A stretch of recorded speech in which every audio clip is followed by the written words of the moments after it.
আল্লাহ রসুল বলছেন সমাজের যেদিন দায়িত্ব পালন করবে এরকম মানুষ, লোকা ইবনে লোকা, বাংলা ভাষা অধমের সন্তান, অধম, নিম্ন শ্রেণীর লোকের ছেলে, নিম্ন শ্রেণীর লোক যেদিন সমাজে দায়িত্ব পালন করবে, আমি কি করতে পারি মুহাম্মদ সাল্লাল্লাহু আলাইহি সাল্লাম এইভাবেই বলছেন।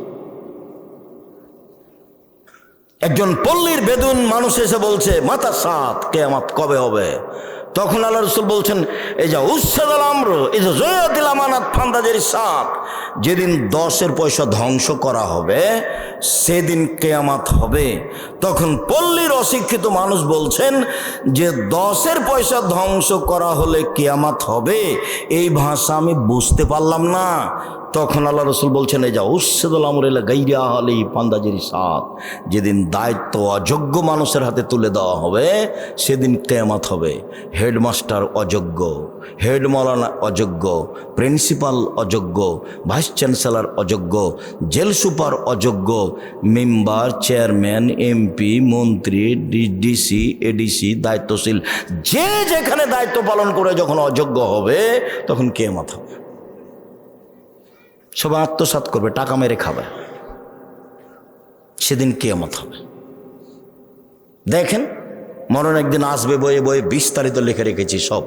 আজকের দিনে বৈঠকে সংক্ষিপ্ত সময়ে বক্তব্যের বিষয় গীবাত, পরনিন্দা। গীবাত, পরনিন্দা সম্পর্কে এক গুরুত্বপূর্ণ সংক্ষিপ্ত তথ্যবহুল বিবরণের চেষ্টা করব ইনশাআল্লাহুল আজিজ। যেসব পাপের কারণে সরাসরি জাহান্নাম ঘোষণা হয়েছে তার একটি বড় পাপ হচ্ছে গীবাত। যেসব পাপের কারণে মানুষ জাহান্নামে যাবে বলে আল্লাহ এবং আল্লাহ রাসূল উল্লেখ করেছেন তার একটি বড় পাপ হচ্ছে গীবাত, পরনিন্দা। আল্লাহ তাআলা বলেন, ওয়াইলুল লিকুল্লি হুমাযাতিল লুমাযা, ধ্বংস সুনিশ্চিত সামনে নিন্দা করে যারা তাদের জন্য, পিছনে নিন্দা করে যারা তাদের জন্য। অয়েল নামক জাহান্নামে যাবে তারা যারা পরনিন্দা, গীবাত, চগলখড়ি করে। সম্মানিত দিনী ভাই বোন, পরনিন্দা মহাপাপ, বড় পাপের অন্তর্ভুক্ত। তবে বড় জটিলতা যে বড় পাপ দুই ভাগে বিভক্ত, একগুলি আল্লাহর সাথে জড়িত, একগুলি মানুষের সাথে জড়িত। আল্লাহর সাথে জড়িত পাপ ক্ষমা নেওয়া সহজ, কিন্তু মানুষের সাথে জড়িত পাপ ক্ষমা নেওয়া সহজ নয়। পাপ যত বড়ই হোক, যদি আল্লাহর সাথে জড়িত হয়, মানুষ যদি রাতে উঠে কান্নাকাটি করে আল্লাহকে বলে আমার ভুল হয়েছে, তাহলে আল্লাহ তাকে ক্ষমা করবেন ইনশাল্লাহ, এ কথাই ঠিক। কিভাবে? যখন আল্লাহ তাআলা ইবলিসকে বললেন যে আদমকে মেনে নে, তো ইবলিস বলল, আদম হচ্ছে মাটির তৈরি, আমি হচ্ছে আগুনের তৈরি, আমি আদমকে মেনে নিতে পারি না। তখন আল্লাহ বললেন যে ঠিক আছে, তোর অহংকার আছে, তুই সরে যা, বিতাড়িত। তো ইবলিস বলল যে আমার একটা কথা শোনেন। কি কথা? আমাকে কিয়ামত পর্যন্ত বেঁচে থাকার সুযোগ দেন। তো আল্লাহ বললেন ঠিক আছে, তোমার কথা আমি মেনে নিলাম, এলা ওয়াক্তি মালুম, একটা সময় পর্যন্ত। ও বলেছে কিয়ামত পর্যন্ত, তবে আল্লাহ কিয়ামত পর্যন্ত ভাষা উল্লেখ করেননি। আল্লাহ ভাষা উল্লেখ করেছেন এলা ওয়াক্তি মালুম, একটা নির্ধারিত সময় পর্যন্ত। যখন ইবলিস সুযোগ পেয়ে গেল, তখন ইবলিস বলছে যে রব্বি, হে আমার প্রতিপালক। দেখেন ইবলিসের বলার ঢং কি, বলছে রব্বি, হে আমার প্রতিপালক, ও ইজ্জাতেকা, তোমার সম্মানের কসম করে বলছি, লা উকবিয়ানাল ইনসানা মাদামাত আরহু ফি আজসাদিহিম, আদম সন্তানের দেহে যতদিন আত্মা থাকবে আমি ইবলিস তাকে ভুল পথে নিয়ে যাবই। ও কেমনে জান্নাতে যায় আমি তা দেখে ছেড়ে দেব। যে রিক্সে দিন কাটায় ইবলিস, সে আল্লাহর সামনে এ ওয়াদা করেছে যে আদম সন্তানকে জাহান্নামে নিয়ে যাবেই। যদি কাউকে নিয়ে যেতে না পারে তাহলে এটা তার ব্যর্থতা। সে ব্যর্থতা নিয়ে দুনিয়া থেকে যেতে রাজি নয়। যার কারণে আল্লাহ কোরআন মাজিদে বহু জায়গাতে বলেছেন যে শয়তান তোমাদের স্পষ্ট শত্রু, শয়তান তোমাদের খোলাখলি শত্রু। কতভাবে যে আল্লাহ বলেছেন। তো যাক, ইবলিস যখন বলল যে আদমের ছেলেমেয়ের দেহে শ্বাস থাকাকালীন আমি তাকে ভুল পথে নিয়ে যাবই যে কোনো মূল্যে, তখন আল্লাহ বলছে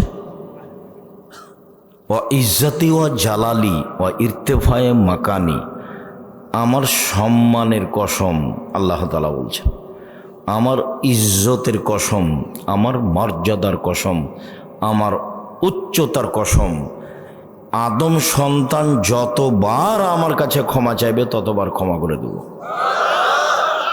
আল্লাহ এ কথা বলেননি যে যা তুই পারবি না, যা তুই পারবি না, এ কথা বলেননি। বলেছেন যে আদম সন্তান আমার কাছে ক্ষমা চাইলে আমি ক্ষমা করে দেব।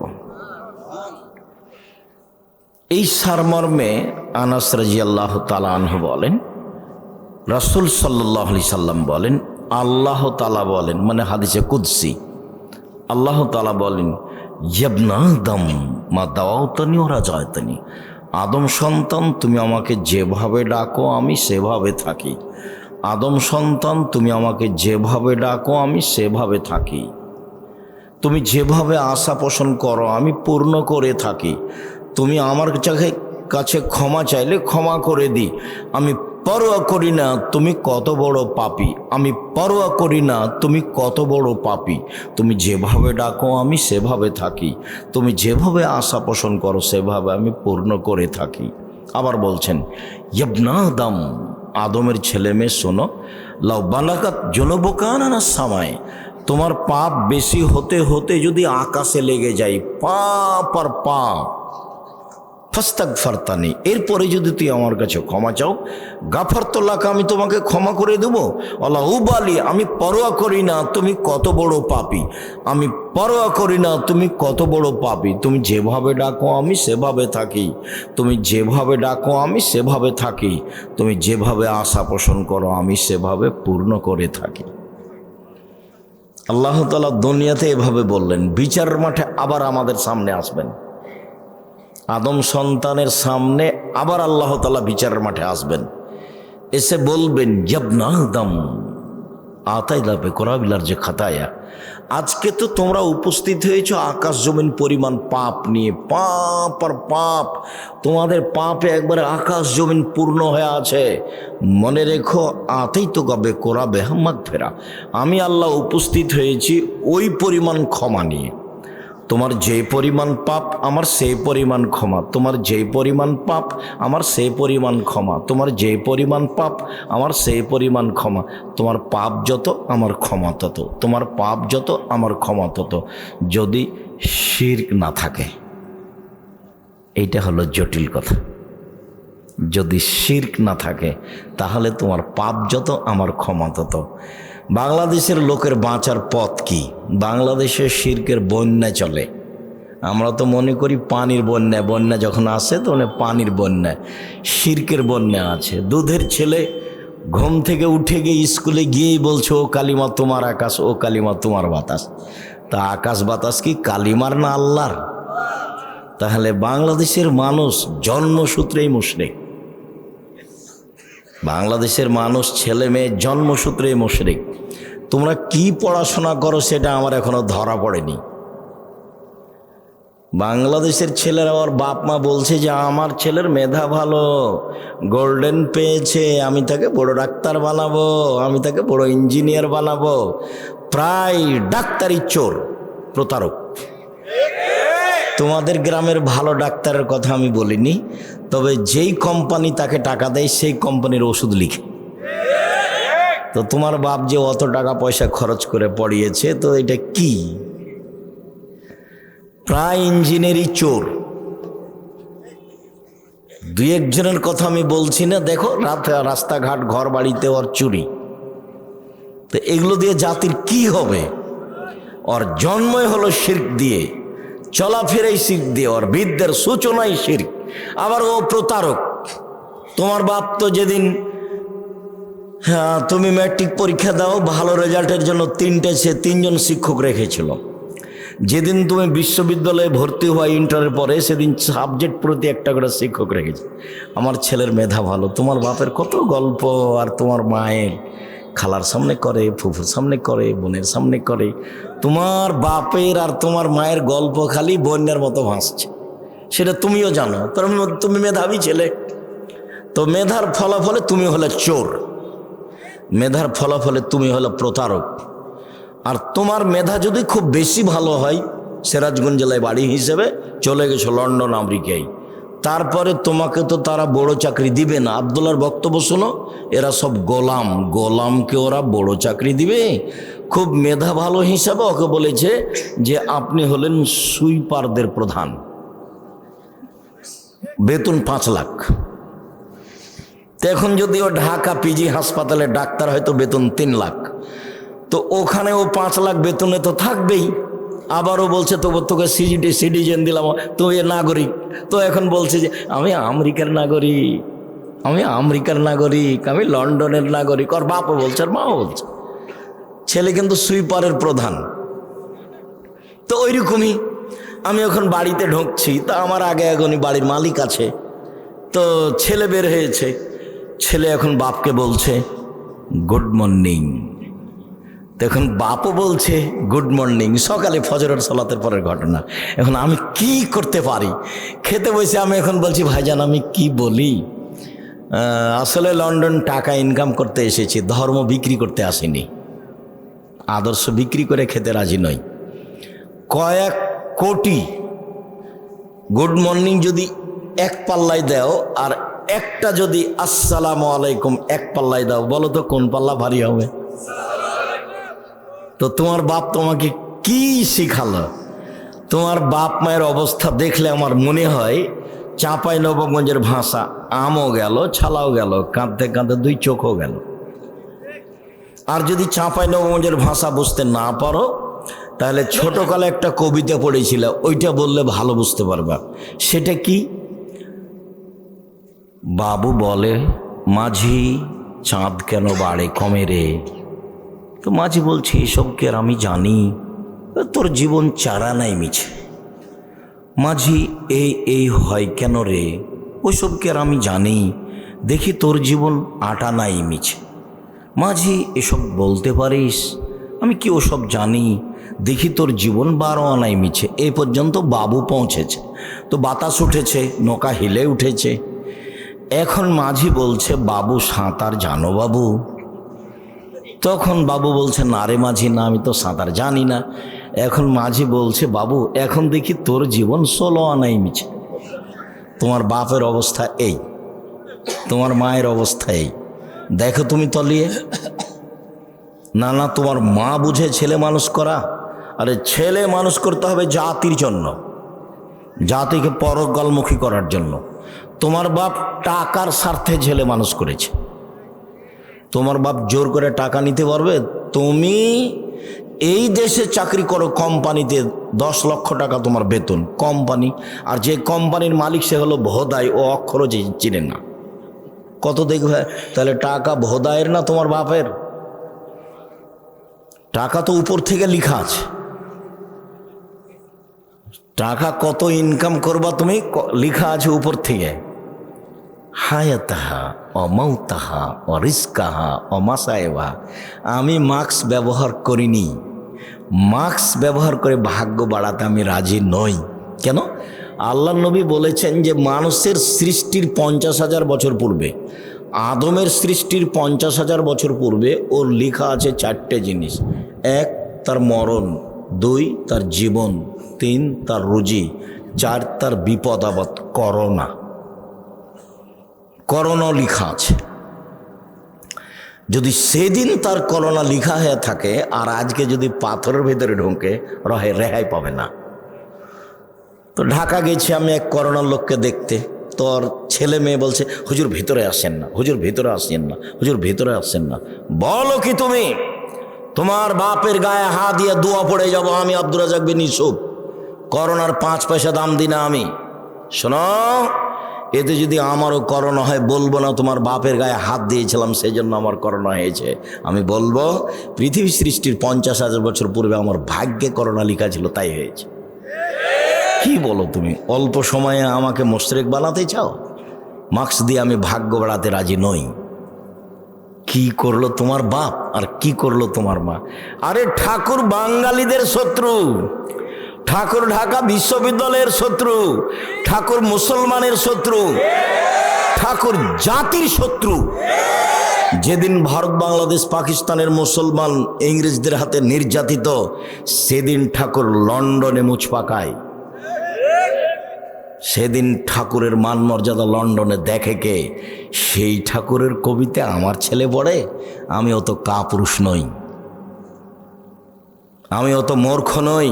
আমি আপনাকে কোনো দিন শিক্ষিত মনে করতে পারিনি, না আপনাকে, না আপনার ছেলেকে, না আপনার মেয়েকে, না আপনার জাতিকে।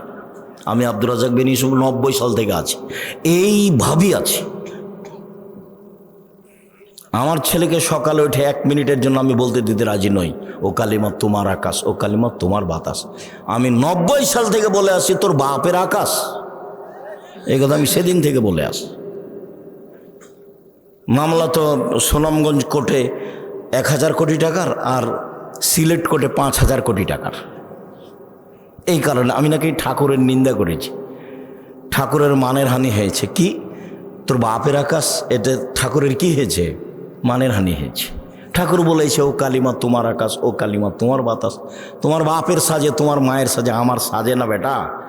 তোমার মায়ের সাজে, তোমার বাপের সাজে, তোমার সাজে, তোমার বোনের সাজে। আমি আব্দুর রাজ্জাক বিন ইউসুফ আমার সাজে না, আমি কোনোদিন গ্রহণ করিনি। এত বড় ন্যাক্কারজনক নোংরা কথা, আল্লাহর সাথে শিরক করা, এই কাজ আমি গ্রহণ করি না, করবো না ইনশাআল্লাহ। সম্মানিত দিনী ভাই বোন, বলছিলাম বিচারের মাঠে আল্লাহ বলবেন, আদম সন্তান শোনো, তোমার যেই পরিমাণ পাপ আমার সেই পরিমাণ ক্ষমা। আদমের ছেলে মেয়ে শোনো, তোমার যেই পরিমাণ পাপ আমার সেই পরিমাণ ক্ষমা। তোমার পাপ যত আমার ক্ষমা তত, যদি শিরক না থাকে। নেন এবার। কিন্তু বাংলাদেশ কথায় কথায় শিরক, কাজে কর্মে শিরক, ওর বিদ্যায় শিরক, ওর লেখাপড়ায় শিরক, ওর জাতাতি শিরক, ওর খাওয়া পিনা শিরক। তো কি দিয়ে টিকবে বিচারের মাঠে? তাহাজ্জুদ পড়ে হবে? তাহাজ্জুদ পড়ে হবে না তো, শিরক বন্ধ করতে হবে। ইঁদারাতে কুকুর পড়েছে, তো বলছে যে 30 বালতি পানি উঠাও, তাহলে কুকুর পবিত্র হয়ে যাবে। তো বলছে ভাইজান কুকুর ভিতরেই আছে, তাহলে কি হবে? উঠাতেই আছে, তো ওঠাতেই থাকলে তো আর হবে না। আগে ওকে উঠে ফেলতে হবে, আগে শিরক বন্ধ করতে হবে জাতির, তারপরে আল্লাহকে বলা। জাতি শিরকে ডুবে আছে, আর আপনি বলছেন আমার ছেলে বড় শিক্ষিত। আমার ছেলে গোল্ডেন পেয়েছে, আমার ছেলে লন্ডনে থাকে, আমার ছেলে উচ্চ শিক্ষিত। ছেলে তো মানুষ করবেন জাতির জন্য, যা হবে হবে। আল্লাহ রসুল বলছেন আনফিকালা ইয়ালিক মিন তাওলিক, তুমি তোমার ছেলে মেয়ের পিছনে পয়সা খরচ করো, তোমার উপার্জিত সম্পদ। এই দেশের কর্ণসূতির তালুকদার তার ছেলে মেয়েকে মানুষ করবে তালুকদারি জমিদারি দিয়ে, আপনি মানুষ করবেন চাকরি করে। আরেকজন মানুষ করবে তার ছেলে মেয়েকে দিন মজুরি করে, আরেকজন মানুষ করবে তার ছেলে মেয়েকে ভিক্ষা করে। উপার্জনের শেষ পথ ভিক্ষা, উপার্জনের শেষ পথ ভিক্ষা। ছেলে মেয়েকে মানুষ করতেই হবে, এটা আল্লাহর আদেশ। আল্লাহ রসুল বলছেন ফাদ্দা বেমা তাউলো, তোমার উপার্জিত সম্পদ খরচ করো তোমার ছেলে মেয়ের পিছনে। ছেলে মেয়েকে জাতির কল্যাণের জন্য মানুষ করতে হবে যে কোনো মূল্যে। মানুষ হিসাবে জীবন বাজি রেখে প্রাণপণে চেষ্টা চালিয়ে যাব। ছেলেকে সমর্পণ করেছি জাতির জন্য, নিজের জন্য নয়। রুজি আমার ভাগ্যে যেটা লেখা আছে সেটা হবেই, আমার ছেলের ভাগ্যে যেটা লেখা আছে সেটা হবেই। যদি আমার ছেলে বিদ্যা দিয়ে বড় বিদ্বান হতো, পয়সা উপার্জন করত, তাহলে ভোদাই মালিকের অধীনে 10 লক্ষ টাকা বেতনে চাকরি করত না। ভোদাই মালিক সে অক্ষরও চিনে না, সে কোটি কোটি টাকার মালিক, সেই হলো কোম্পানির প্রধান এমডি ওই, আর আপনার ছেলে মেধাবী ওখানে চাকরি করে। যখন আপনার ছেলে ওর ঘরে ঢোকে তখন বলে স্যার স্যার স্যার এরকম করে। দেখেননি আপনার ছেলেকে? বেতন 10 লক্ষ।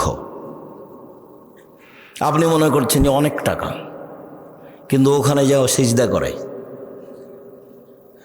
কেন এবার হবে? গোলাম কেন? আব্দুল্লাহর বক্তব্য শোনেন, গোলাম থেকে বের হয়ে আসতে হবে, দাসত্ব থেকে বের হয়ে আসতে হবে, তারপরে কোনো কথা। এই জন্য এ মক্তব চালু করেছে। দেশ বিদেশ ঘুরে এসে ভাবছে যে আব্বু আপনাকে তো দেখলাম 30 বছর থেকে বক্তব্য দিতে, আর মুসলমানকে দেখলাম দেশ ঘুরে, তাতে দেখলাম মুসলমান সব দেশে গোলাম, দাস হিসেবে বসবাস করে। দাস থেকে জাতিকে মুক্ত করতে হলে জাতির আকীদা সংশোধন করতে হবে এবং সুন্দর করে আগে কোরআন পড়া শেখাতে হবে। সেই জন্য জীবন বাজি রেখে চেষ্টা চালাবো ইনশাল্লাহ। টেকনাফ থেকে তেঁতুলিয়া পর্যন্ত মক্তব চালু করবো ইনশাল্লাহ। জামিয়া সালাফের অধীনে আব্দুল্লাহর মক্তব চলে এখন 650। জামিয়া সালাফের অধীনে মাদ্রাসা চলে 160টা।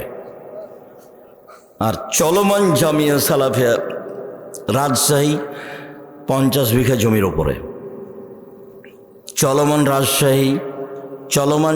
জামিয়া সালাফে রূপগঞ্জ নারায়ণগঞ্জ প্রায় 100 বিঘা জমির ওপরে। চলমান জামিয়া সালাফে দিনাজপুরে 20 বিঘা জমির ওপরে।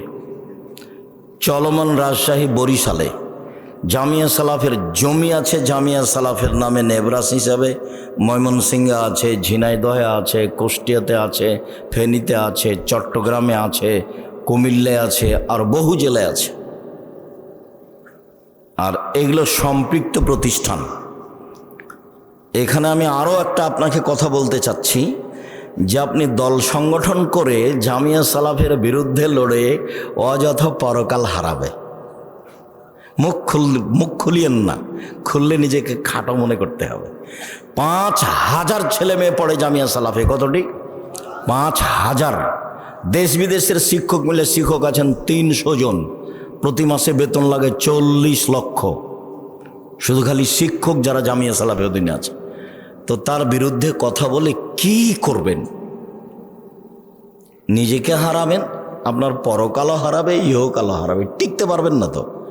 আর জামিয়া সালাফে কোনো বিত্তশালী দিয়ে চলে না, কোনো ব্যক্তি দিয়ে চলে না, সরকার দিয়ে চলে না, বৈদেশিক সংস্থা দিয়ে চলে না। কিভাবে চলে আমি তার একটা দৃশ্য নকল করি। এই মনির কে হচ্ছে আপনার? মনির সানা। তাহলে মনিরের কি মা ছিলেন উনি, না আপনার ওয়াইফ ছিলেন উনি যে হজে আমার সাথে? এই যে এনার ওয়াইফের কথা আমি নকল করি। আমি সামনাসামনি বলতে চাচ্ছি না, তো ও চলে আসলাম। উনি আমার আগে আগে উঠে সিঁড়িতে দাঁড়িয়ে আছে, আমি উঠছি, তো আমাকে সামনে পেয়ে বলছে আমি এই 500 রিয়াল আপনার জামিয়া সালাফে দিলাম। একটা 500 টাকার একটা রিয়াল দেখে আমাকে, আমি তাকে চিনি না, জানি না, বুঝি না। জামিয়া সালাফে এইভাবে চলে। 40 লাখ টাকা বেতন এখানে আছে। প্রত্যেক দিন বিকেলে 40-50 লাখের মতো খালি মিস্ত্রি লেবার বিল আছে। কিভাবে চলে আমি সেটাও জানি না। শিক্ষক জানে না জামিয়া সালাফে কিভাবে চলে। ছাত্র জানার তো কোনো প্রশ্নই আসে না। জামিয়া সালাফের রসিদ বই বাহিরে ব্যবহার হয় না। কোনো শিক্ষক রসিদ বই ব্যবহার করতে পারবে না, তাহলে তার জরিমানা হবে। জামিয়া সালাফে কিভাবে চলে ছাত্র জানে না, শিক্ষক জানে না, কমিটি জানে না, আমি ভালোভাবে জানি না, তো আপনি কিভাবে জানবেন? জামিয়া সালাফের নিচে কোনো ভিত্তি নাই, এমনি চলমান ভ্রাম্যমান জামিয়া সালাফে। আর আমি তো কোনো বৃত্তশালী নই। আমার আব্বা সাধারণ ছোট কৃষক মানুষ, জমি জায়গা অল্প ছিল, সেটা আমার আব্বাকে মাটি দেওয়ার পরে ভাগ করেছি। কিন্তু আমি জমি জায়গা চিনি, আমার ছোট ভাই চিনে না, আমরা জমি জায়গায় যাই না। আমার মা অপছন্দ করতেন আমাদের জমি জায়গার খোঁজ নেওয়া, সেই জন্য আজও নি না, ওটা খোঁজ খবরই রাখি না আমরা। কিন্তু আমরা ওইটুকুকে সামনে রেখে বলি, কোনো মানুষ আমাকে এই যে 90 সাল থেকে বলতে পারবে না যে আব্দুর রাজ্জাক সাহেব একদিন আমার কাছে পথ খরচ চেয়েছিল, রুজি ওখান দিয়ে দিবে আল্লাহ ইনশাল্লাহ। আপনার কাছে 10 টাকা নিতে হবে তারপর আমার রুজি হবে, এটা আমি কোনোদিন ভাবিনি। কোনোদিন সভাপতি, সেক্রেটারি, মসজিদ হোক, বক্তব্য হোক, সম্মেলন হোক, কাউকে হিসাব করে একটা বাক্য বলতে হবে এরকম আমার জীবনে কোনোদিন ঘটেনি। এরকম আমার কোনোদিন 1 মিনিটের জন্য ঘটেনি যে আপনাকে হিসাব করে কথা বলতে হবে। আপনি কত বড় মানুষ। কত এমপি মন্ত্রী আমার প্রোগ্রামে আসলো, এসব বলছে যে 1 মিনিট সময় দিবেন। তা আমি ওইভাবে অপমান করিনি যে আমি কোরআন হাদিসের অনুবাদ করছি আর আপনি মধ্যে কথা বলতে চান, এর তো বহু বড় মুশকিল কথা। এইভাবে আমি বলিনি। তাকে আমি বলেছি কোরআন হাদিসের আলোচনা চলছে, মাননীয় মন্ত্রী সাহেব কিছুক্ষণ অপেক্ষা করবেন। আমার কথা বলা শেষ হয়েছে, তখন উনি কথা বলেছেন। কত এমপি মন্ত্রীকে আমি দেখলাম, বক্তব্য ছেড়ে দিয়ে তাকে কথা বলতে দিব, এরকম আমার জীবনে একদিন 1 মিনিটের জন্য ঘটেনি। একবারে একই মাপে আছি 90 সাল থেকে নিয়ে এখন পর্যন্ত, আলহামদুলিল্লাহ। 19-20 আমি বুঝি না। সম্মানিত দিনী ভাই বোন, শিরক মহাপাপ। শিরক যত বড়ই পাপ হোক না কেন, সারা জীবনটাই শিরক করেছেন। এখন আল্লাহকে বলেন, আল্লাহ আমার ভুল হয়েছে, তুমি আমাকে মাফ করো, ইনশাল্লাহ ক্ষমা হয়ে যাবে। উনি ক্ষমার জন্য প্রতীক্ষমান রয়েছেন। কিন্তু এই যে নির্বাচনে আরেকজনকে বলেছেন ও খারাপ, এখন আল্লাহর কাছে বলেন তো যে আল্লাহ মাফ করেন আমাকে, বলেন আজীবন পর্যন্ত। কোনো একদিন যদি চেয়ারম্যানের গালি দেওয়া পাপ ক্ষমা হয়ে যায়, তাহলে ইসলাম ধর্ম হবে মিথ্যা আর আল্লাহ হবেন অত্যাচারী, জালেম। আল্লাহ বলেছেন ইন্নী হারাম তো জুলম আলাইয়া, আমি আল্লাহ অত্যাচারকে আমার উপরে হারাম করেছি, আমি অত্যাচার করব না। তুমি যার বদনাম করেছো ক্ষমা সেখানে নাও, আমার কাছে কেন? পাপের জগতে সুদ খাওয়া মহাপাপ। আপনাকে অবাক হতে হবে, সুদের পাপের যে ভাষা আল্লাহ নবী উল্লেখ করেছেন, পৃথিবীর কোনো পাপের ভাষা এভাবে উল্লেখ করেননি। একবার আল্লাহ রাসূল বলছেন, মাইয়াকুলু দিরহাম রিবাহু ইয়ালাম আসাদ্দু মিন সিত্তাতি ওয়া সালাসিনা জিনিয়া। কেউ যদি জেনে শুনে 1 টাকা সুদ খায়, 36 বার জেনা করে যত পাপ হবে, 1 টাকা সুদ খেলে তার চেয়ে বেশি পাপ হবে। রাসূল সাল্লাল্লাহু আলাইহি ওয়াসাল্লাম বলছেন, আর রিবা সাবুনা জুজান। আয়েশা রাদিয়াল্লাহু আনহা মাহু, সুদের পাপের 70টি ভাগ রয়েছে, ছোট থেকে বড়, বড় থেকে ছোট। তার সবচেয়ে ছোট ভাগ হলো মার সাথে জেনা করলে যেমন পাপ হয়। শিরক মহাপাপ, কিন্তু ভাষা এরকম নয়। পিতা মাতার অবাধ্য চলা পৃথিবীতে 2য় মহাপাপ, কিন্তু ভাষা এমন নয়।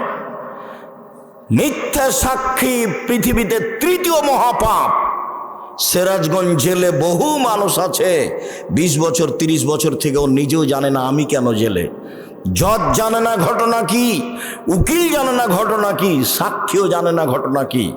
সাক্ষীকে 50,000 টাকা দিয়েছে আর বলে দিয়েছে তুই এভাবে বলবি জজের সামনে। কি? আমি 2 চোখে মারতে দেখেছি। যার কথা বলছে যে আমি 2 চোখে মারতে দেখেছি, সে কিন্তু সে সিরাজগঞ্জে ছিল না সেদিন, অথচ বলছে যে আমি 2 চোখে মারতে দেখেছি। তাহলে সাক্ষীও জানে না ঘটনা কি, উকিল তো জানেই না, জজ তো জানেই না। এখন যে ব্যক্তি জেলে আছে সেও বলছে ব্যাপারটা কি রে, আমি কেন জেলে? আল্লাহ রাসূল বলছেন, লা ইয়াদরিল কাতিল ফিমা কাতালা ওয়াল মাকতুলু ফিমা কুতিলা। হত্যাকারী বুঝবে না কেন আমি মারছি, নিহত ব্যক্তি বুঝবে না কেন আমি মরলাম।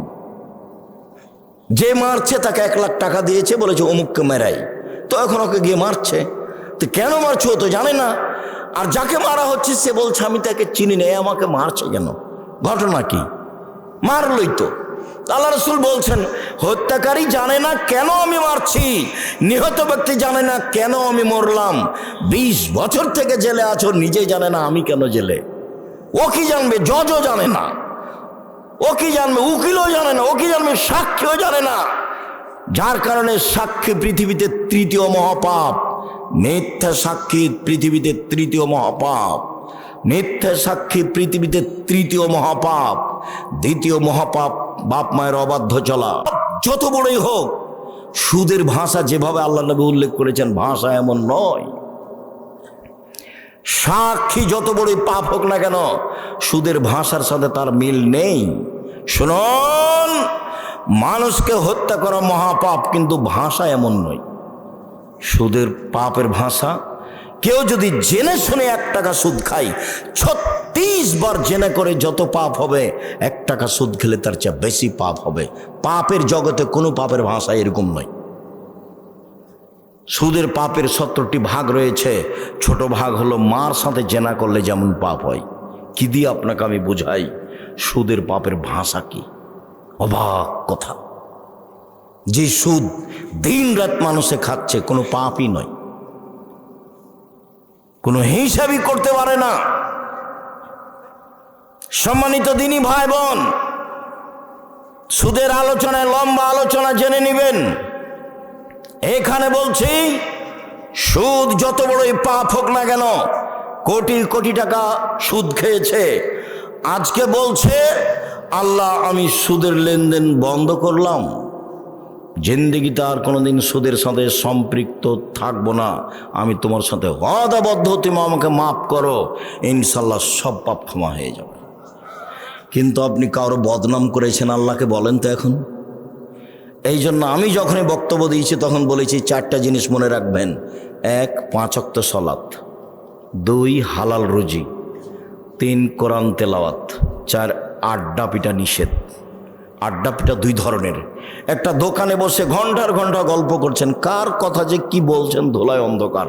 ওদিকে ল্যাংটা মেয়ে নাচছে, আর এদিকে আপনি বসে আছেন আর একজনের বদনাম করছেন। আর একটা হলো মোবাইল নিয়ে ঘন্টার ঘন্টা ল্যাংটা মেয়ে দেখায়, হলো আড্ডা পিটা। এসব আড্ডা পিটা একেবারেই হারাম। আড্ডা পিটা টোটালি হারাম। আড্ডা পিটা চিরদিনের জন্য হারাম। এক রাহুল কালামাবাদ, এই ছেলে তোমরা দাঁড়িয়ে কেন? যদি জায়গা না থাকে বসার সেটা ভিন্ন কথা। আপনারা যারা দাঁড়িয়ে আছেন দয়া করে বসে কিছুক্ষণ কথা শোনেন। আপনার বিরক্তির আগে আমরা কথা শেষ করবো ইনশাআল্লাহ। যারা সামনে বসে আছেন বসে থাকা দেখে ভালো। এই তুমি দাঁড়িয়ে আছো কেন? ওখানে কি করছো তুমি? মানুষের তোমার দাঁড়িয়ে থাকাতে কষ্ট পাচ্ছে, এটা বুঝতে চাও না তুমি? বাস তুমি মেশিন ঠিক করেছো, প্রথমে 1 মিনিট ঠিক করে তুমি বসে থাকো।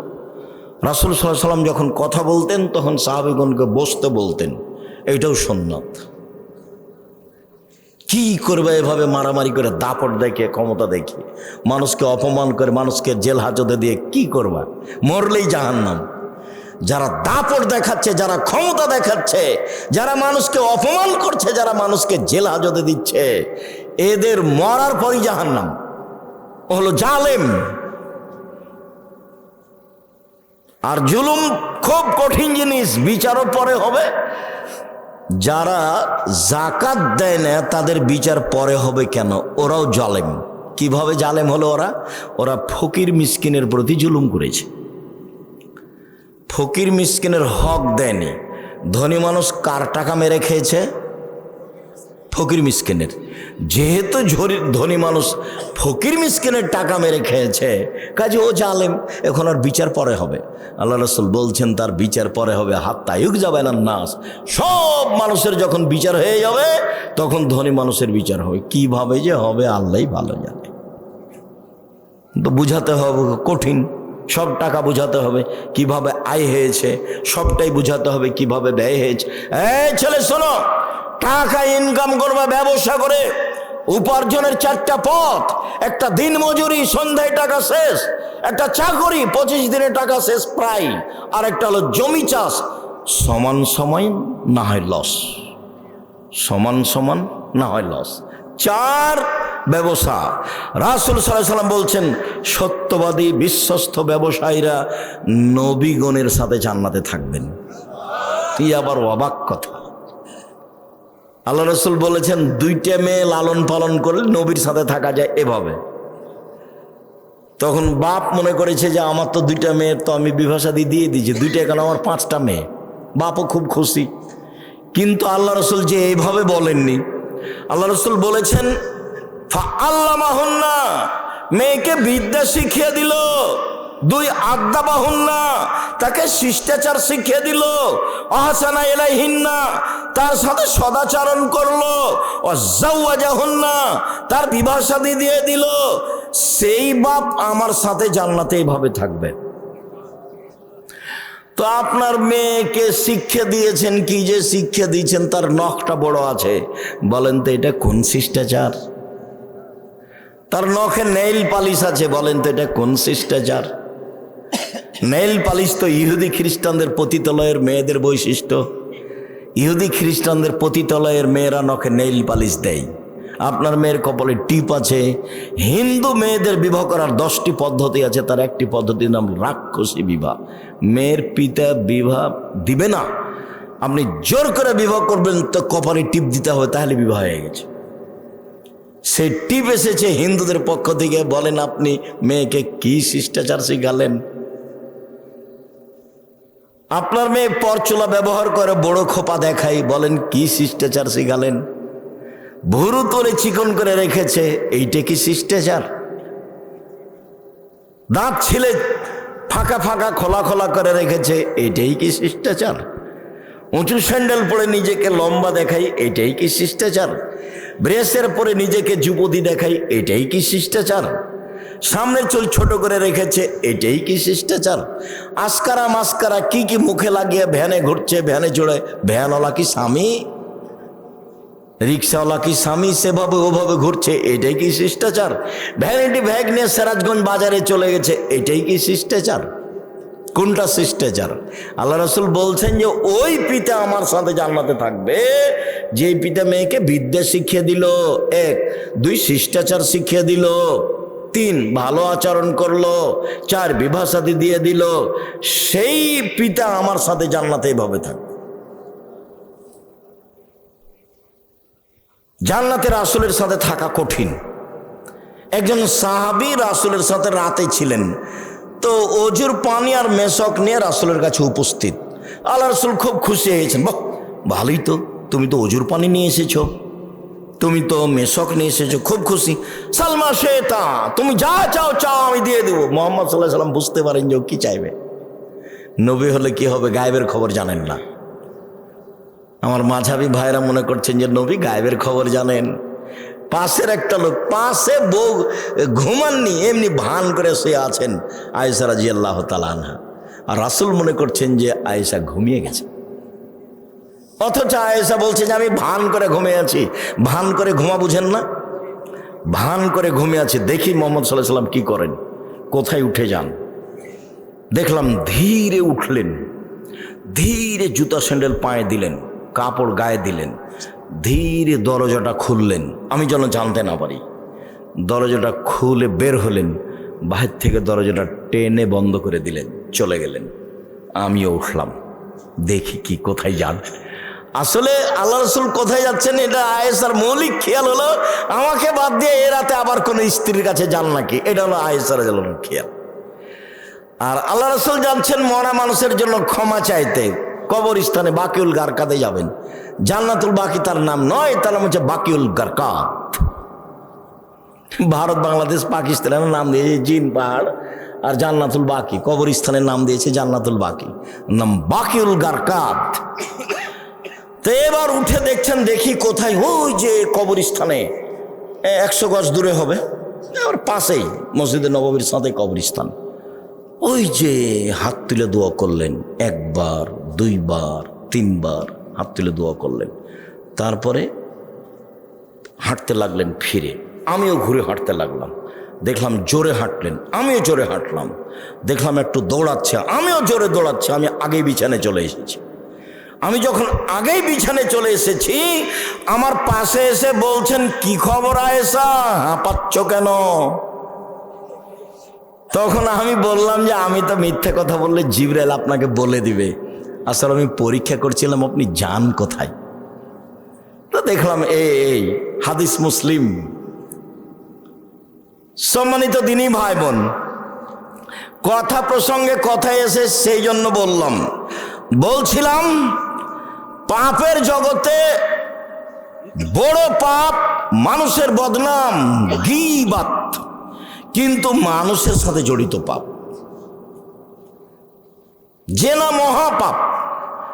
রাসূল সাল্লাল্লাহু আলাইহি সাল্লাম বলেন, আল বিক্র বিল বিক্রে জিলদু মিয়া তাগরিব সানা। অবিবাহিত ছেলে মেয়ে যদি জেনা করে 100 লাঠি পিটিয়ে এলাকা থেকে 1 বছরের জন্য তাড়িয়ে দিতে হবে। তিনি বলেন, আসাইবা বিসাইবা রাজম। বিবাহিত পুরুষ নারী যদি জেনা করে তাহলে তাকে ইট ঢেল পাথর দিয়ে মেরে মেরে মেরে ফেলতে হবে, তাকে মারতেই হবে।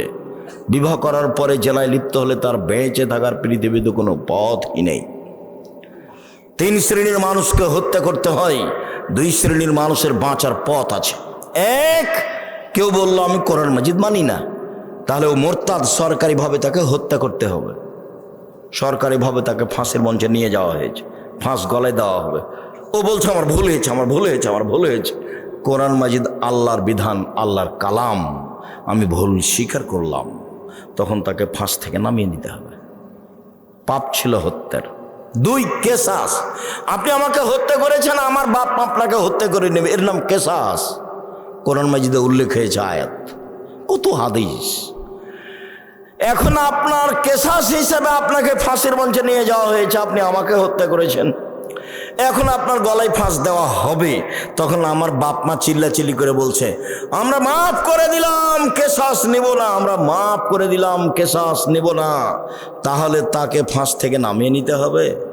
পাপ ছিল হত্যার যোগ্য, কিন্তু ফাঁসি হলো না। 3, বিবাহ করার পরে যদি কেউ জিনায় লিপ্ত হয় তাহলে তাকে ইট ঢেল পাথর দিয়ে মেরে মেরে মেরে ফেলতে হবে, ফাঁসি দিতে হবে। বেঁচে থাকার পৃথিবীতে কোনো পথঘাট নেই। 1 মিনিট। গামেদ সম্প্রদায়ের একজন মহিলা এসে বলছে আল্লাহ রসুলকে, তাহির নিয়া রাসূলুল্লাহ রাসূল আমাকে পবিত্র করেন। মহিলা এসে বলছে, তখন আল্লাহ রসুল বলছেন, ইরজাই, বাড়ি ফিরে যাও, আস্তাগফিরুল্লাহ, আল্লাহর নিকটে ক্ষমা চাও, অতুবি ইলাইহি, তুমি তওবা করো, তোমার পাপ ক্ষমা হয়ে যাবে। তখন মহিলাটি বলছে, আত্মরাদ্দেদের নিকামানা দাদা মাহিজুবনে মালিক, মাহিজুবনে মালিককে যেভাবে ফিরিয়ে দিয়েছিলেন তার বিচার না করে সেইভাবে কি আপনি আমাকে ফিরিয়ে দিতে চাচ্ছেন? ওয়ান্না হবলামিনা জেনা, আমার পেটে অবৈধ সন্তান রয়েছে, দয়া করে বিচার করে দেন, আমাকে ফিরিয়ে দিন না। আল্লাহ রসুল বললেন, ইরজাই হাতা তালে দি, বাড়ি চলে যাও, যেদিন তোমার বাচ্চা প্রসব হবে সেদিন এসো, বিচার করে দেব। মহিলা চলে গেল, বাচ্চা প্রসব হয়েছে, মুসলিম গ্রন্থে এসেছে সবে মাত্র বাচ্চা প্রসব হয়েছে, তাকে ন্যাকড়া দিয়ে জড়িয়ে রাসূলের দরবার নিয়ে এসে বলছে, এ দেখেন বাচ্চা প্রসব হয়ে, বিচার করে দেন। দৃশ্য দেখে আল্লাহ রসুল অবাক হয়ে বলছেন, ইরজাই, বাড়ি ফিরে যাও, ফারদেই হে, বাচ্চাকে দুধ খাওয়াও, হাত্তা তাফতেমি হে, যেদিন বাচ্চা দুধ ছেড়ে দেবে সেদিন নিয়ে আসিও, বিচার করে দেব। মহিলা বাচ্চা নিয়ে চলে গেল, বাচ্চাকে 2 বছর দুধ পান করালো। 2 বছর পরে বিচারালয়ে উপস্থিত, তখন বাচ্চার হাতে এক টুকরা রুটি রয়েছে, এই রুটি প্রমাণ করে বাচ্চা খাদ্য খেতে পারে। ওয়াসাদাহু বেদ রাজুলিন মিনাল মুসলিমিনা, বাচ্চাটাকে একজন মুসলমানের হাতে সমর্পণ করলেন আল্লাহ নবী, যাও এই বাচ্চা তুমি লালন পালন করো। সঙ্গী সাথী, এই যাবো বিহা, মহিলাকে মাঠে নিয়ে যাও, মাঠে নিয়ে গিয়ে গর্ত খুঁড়ে বুক পর্যন্ত মাটিতে পুঁতে দাও। ফার জেমুহা, এরপরে চতুর্দিক থেকে ইট ঢেল পাথর মেরে মেরে তাকে বিদায় করো। সাহাবীগণ বলছেন, আমরা তাকে মাঠে নিয়ে গেলাম, গর্ত খুঁড়ে বুক পর্যন্ত মাটিতে পুঁতে দিলাম, চতুর্দিক থেকে ইট ঢেল পাথর মারতে লাগলাম। খালিদ বিন ওয়ালিদ বলছেন, একটা পাথর আমি তার মুখের উপরে মারলাম, যে খালিদ, পাথরটা মুখে লেগে মুখ ফেটে রক্ত ছিটে খালিদের গায়ে লাগলো। খালিদ তাকে গালি দিয়ে বসলেন, এমনটা হতে পারে? ছি ছি ছি ছি ছি ছি, একজন জেনাকারিনী মহিলার গায়ে রক্ত আমার গায়ে লাগলো, এমনটা কিছু হতে পারে? আল্লাহ রসুল বলেন, মারে না খালিদ, খালিদ থামো, গালি দিও না। এ মহিলা এত ক্ষমা চেয়েছে, এ মহিলা এত তওবা করেছে, এ মহিলা এত ক্ষমা চেয়েছে, এ মহিলা এত তওবা করেছে। যদি বড় থেকে বড় পাপী এভাবে তওবা করে তবে তার পাপ ক্ষমা হবে। খালিদ, একে গালি দিও না। আবার তিনি বলেছেন, খালিদ, মদিনার লোককে যদি তার তওবা ভাগ করে দেওয়া হয় সবার পাপ ক্ষমা হয়ে যাবে। তারপরে তিনি তার জানাজা করলেন, কাফন দাফন করলেন। তার মানে তিনি ঘোষণা দিলেন তার পাপ ক্ষমা হয়ে গেছে। 1 2 জানাজা করলেন মানে তার পাপ ক্ষমা হয়ে গেছে। 3 কাফন দাফন তিনি নিজে করলেন মানে তার পাপ ক্ষমা হয়ে গেছে। এরপরেও পৃথিবীর এত বড় মানুষ, পৃথিবীর ইতিহাসে এত বড় দামি মানুষ জন্ম নেয়নি, কেউ নিবেও না কেউ।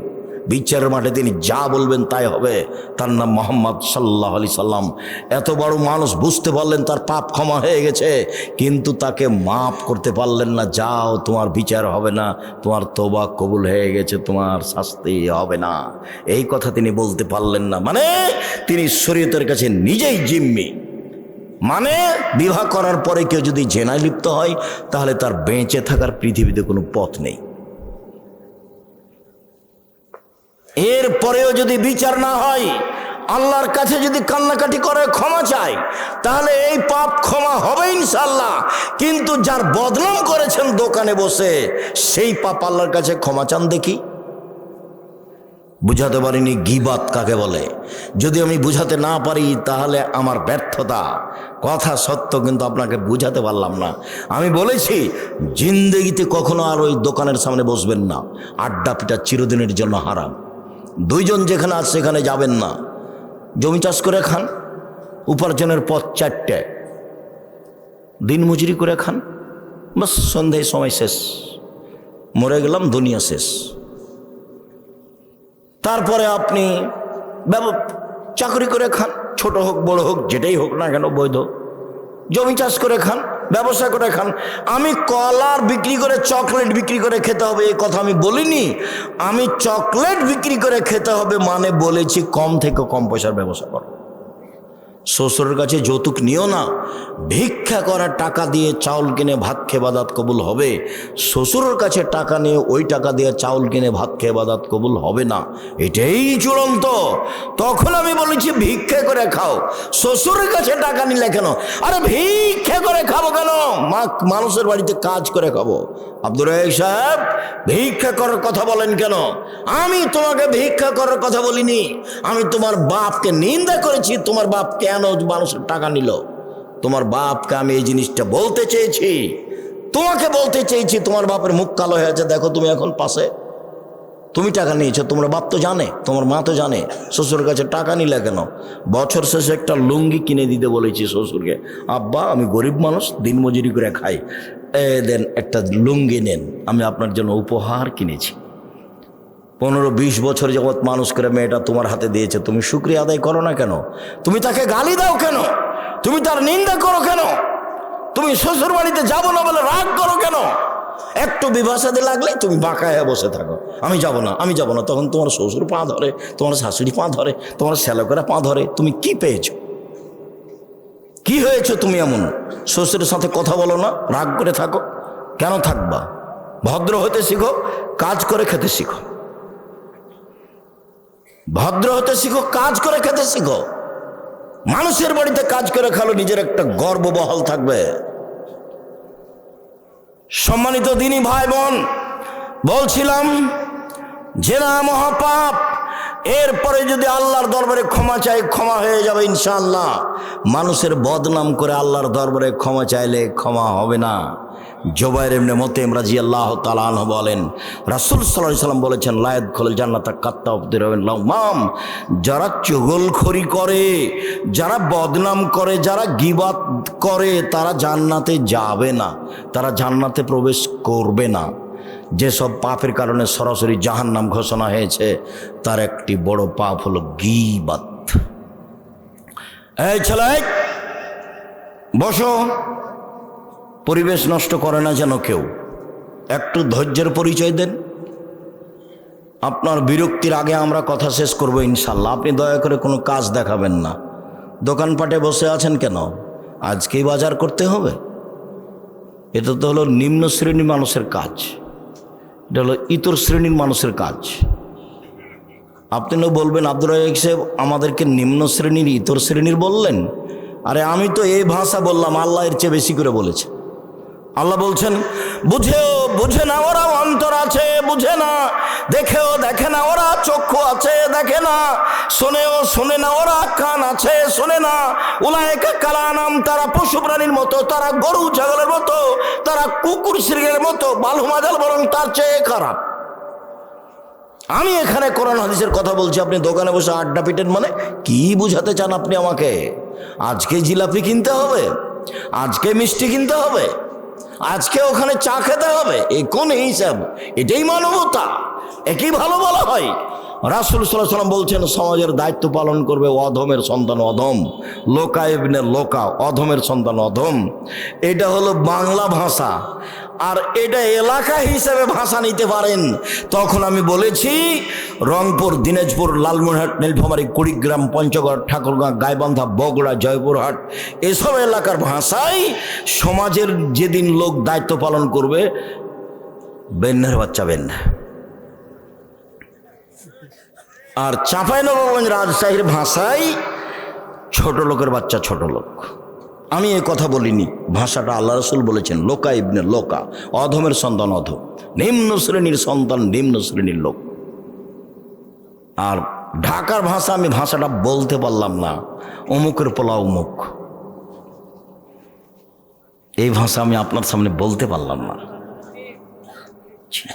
আল্লাহ রাসূল বলছেন সমাজের যেদিন দায়িত্ব পালন করবে এইরকম মানুষ, লোকা ইবনে লোকা, বাংলা ভাষা অধমের সন্তান অধম, নিম্ন শ্রেণীর লোকের ছেলে, নিম্ন শ্রেণীর লোক যেদিন সমাজে দায়িত্ব পালন করবে, আমি কি করতে পারি? মুহাম্মদ সাল্লাল্লাহু আলাইহি সাল্লাম এইভাবেই বলছেন। একজন পল্লীর বেদুন মানুষ এসে বলছে মাতা সাত, কিয়ামত কবে হবে? তখন আল্লাহ রাসূল বলছেন এই যা উসসাদাল আমর ইযা যায়াতিল আমানাত ফান্দাজের সাত, যেদিন 10 পয়সা ধ্বংস করা হবে সেদিন কিয়ামত হবে। তখন পল্লীর অশিক্ষিত মানুষ বলছেন যে 10 পয়সা ধ্বংস করা হলে কিয়ামত হবে, এই ভাষা আমি বুঝতে পারলাম না। তখন আল্লাহ রাসূল বলছেন এই যা উসসাদাল আমর ইলা গায়রি আহলি ফান্দাজের সাত, যেদিন দায়িত্ব অযোগ্য মানুষের হাতে তুলে দেওয়া হবে সেদিন কিয়ামত হবে। হেডমাস্টার অযোগ্য, হেড মাওলানা অযোগ্য, প্রিন্সিপাল অযোগ্য, ভাইস চ্যান্সেলর অযোগ্য, জেল সুপার অযোগ্য, মেম্বার, চেয়ারম্যান, এমপি, মন্ত্রী, ডিসি, এডিসি, দায়িত্বশীল যে যেখানে দায়িত্ব পালন করে যখন অযোগ্য হবে তখন কিয়ামত হবে। সবাই আত্মসাৎ করবে, টাকা মেরে খাবে, সেদিন কিয়ামত হবে। দেখেন মরণ একদিন আসবে, বইয়ে বইয়ে বিস্তারিত লিখে রেখেছি সব।